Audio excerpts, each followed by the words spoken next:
Welcome to the Tech Egg. Don't get scrambled. Enjoy the video.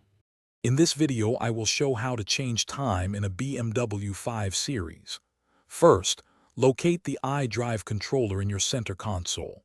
Rotate it to highlight My Vehicle on the main screen, then press down to select. Next, scroll to iDrive Settings and press to confirm. Finally, find and select Date and Time to begin adjusting your clock.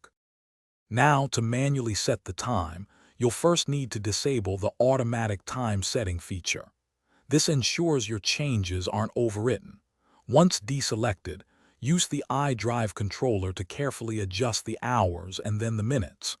Rotate the controller to change the value and press to confirm each segment. After setting both, confirm your selections to save. Beyond just the time, you can also customize the date and its format. Navigate to Date to make any necessary adjustments to the day, month, or year.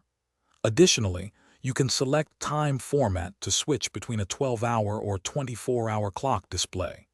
Finally, choose your preferred date format to ensure it appears exactly as you like on the screen.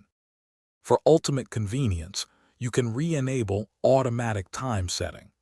This feature uses GPS signals to keep your clock precisely synchronized, ensuring it's always accurate. It also automatically accounts for daylight saving time changes, so you won't need to manually adjust it twice a year. This is a great way to maintain perfect time without any effort on your part. Thanks for watching. Consider subscribing if I helped unscramble your problems.